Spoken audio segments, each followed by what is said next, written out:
गोपीनगर का गांव बहुत अमीर है। यहाँ के लोग सिर्फ अपने काम से मतलब रखते हैं। ऐसे ही लोगों को मतलबी कहा जाता है। यही गांव में पीपल का एक पेड़ है जो बहुत ही घना है, जिसके नीचे चबूतरा बना हुआ है। सब लोग हंसी खुशी से रहते थे। लेकिन एक दिन भिखारी बुढ़िया भीख मांगते हुए गोपीनगर गांव पहुंच जाती है। वह मोहन के दरवाजे पर जाती है और भीख मांगती है। बेटा, कुछ खाना दे दो, भूख लगी है, भगवान आपको धन देंगे। सुबह सुबह भीख कौन मांगता है, काम पर जाने के समय। जाओ आगे आगे, अभी मैं काम पर जा रहा हूँ, मोहन ने कहा। बाहर की आवाज सुनकर अंदर से कमला बाहर आई। रुको, मैं इनके लिए कुछ खाना लाई हूँ, कमला ने कहा। भगवान तुम्हारा भला करे। बुढ़िया खाना लेकर चली जाती है। मोहन, क्या जरूरत थी खाना देने की, पैसे की बर्बादी करती हो। लोग सब हमसे अमीर हो रहे हैं और तुम पैसे उड़ा रही हो। कमला ने कहा, तुम बिना मतलब के बात मत करो, खाना खराब हो चुका था इसीलिए दे दिया।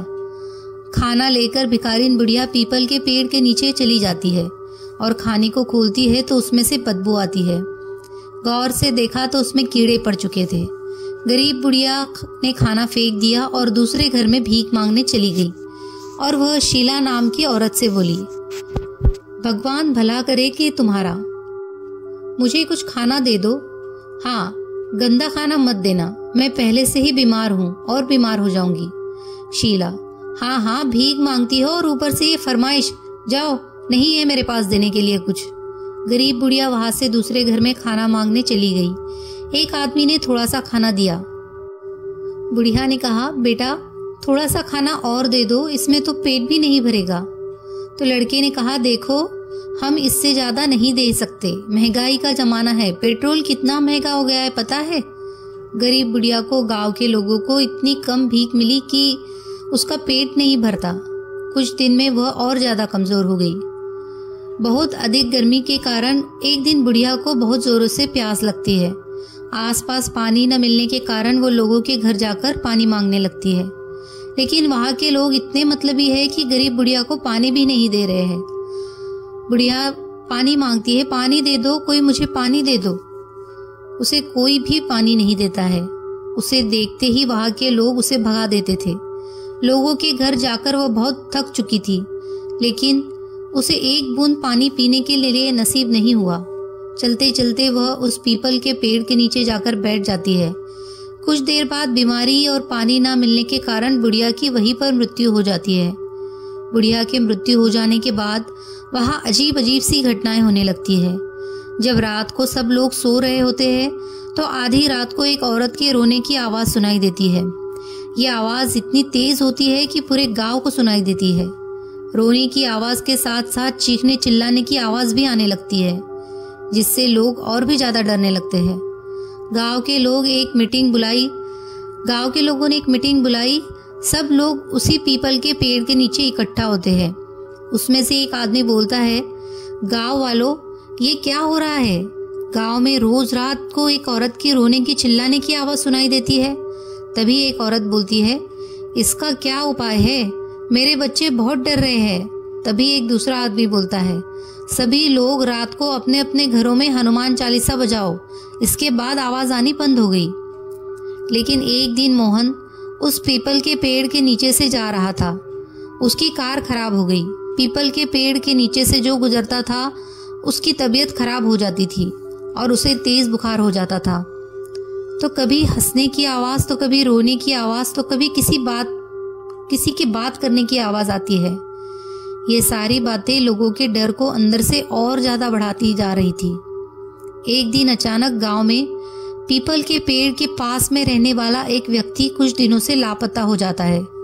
सुबह उस व्यक्ति का मृत शरीर पीपल के पेड़ के नीचे पड़ा हुआ मिलता है।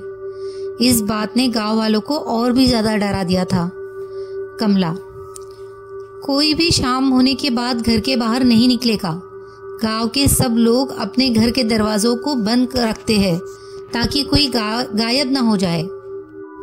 मोहन, और उस पीपल के नीचे तो भूल कर भी न जाना, भूत रहता है उस पर, कुछ भी हो सकता है। तभी कमला और मोहन के बच्चे बोलते हैं, ठीक है, हम लोग कहीं नहीं जाएंगे, बच्चे चादर ओढ़कर सो जाते हैं।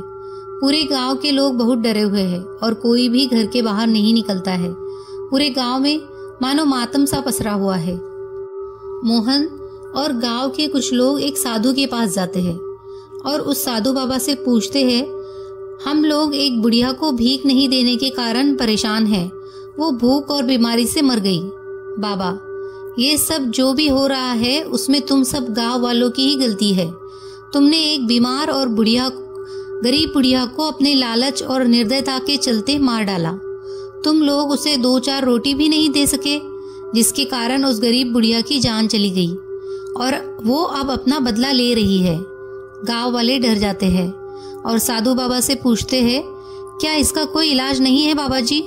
बाबा, हवन पूजा का इंतजाम करना होगा, तब शायद कुछ हो सकता है। तब सभी गांव वाले बोलते हैं कि ठीक है, हम सब तैयार है, हवन पूजा शुरू करो। साधु के मंत्र उपचार से चुड़ैल प्रकट हुई। चुड़ैल, ये साधु, तुम क्यों इस मामले में पड़ रहे हो? तुम अपने रास्ते चले जाओ, वरना तुम्हें भी मौत मिलेगी। बाबा, देखो, इंसान से गलती हो जाती है। तुम बताओ तुम्हें क्या चाहिए? तुम्हारे नाम का मंदिर बनवा देते हैं। लोगों को परेशान करना छोड़ दो। चुड़ैल हंसते हुए बोलती है, जिंदे पर तो कुत्ते से भी ज्यादा बुरा व्यवहार किया और अब देवी देवताओं की बराबरी दे रहे हो। मैं उस लायक नहीं हूँ, मैं चुड़ैल हूँ। चुड़ैल, बाबा ने कहा, कुछ तो उपाय होगा जिससे कि तुम गांव वालों को छोड़ दो। चुड़ैल, एक उपाय है, इन सब पापियों को गांव छोड़ना पड़ेगा, वरना सब मारे जाएंगे। और साधु, तुम भी चले जाओ, क्योंकि गुनहगारों के साथ बेगुनाह भी मारे जाते हैं। इस गांव को मेरा श्राप है कि जो भी इस गांव में रहेगा वो मरेगा, जैसे मैं मरी थी। यह बोलकर चुड़ैल गायब हो जाती है और साधु गांव वालों से बोलता है, इसका कोई इलाज नहीं है। जब तक वह अपना बदला नहीं ले लेती वह शांत नहीं होगी। धीरे धीरे लोग बीमार होने लगे और बीमारी बढ़ती जा रही थी, जिसके कारण गोपीनगर वालों को उस गांव को मजबूरी में छोड़कर दूसरी जगह जाना पड़ा। लोगों के एक गलती के कारण अपना घर, अपनी जमीन जायदाद सब छोड़कर जाना पड़ा। यह गांव अब सुनसान पड़ा है। यहाँ अब तो ना कोई आता है ना कोई रहता है। इसीलिए हमें कभी भी घमंड और निर्दयता से किसी का अनादर नहीं करना चाहिए।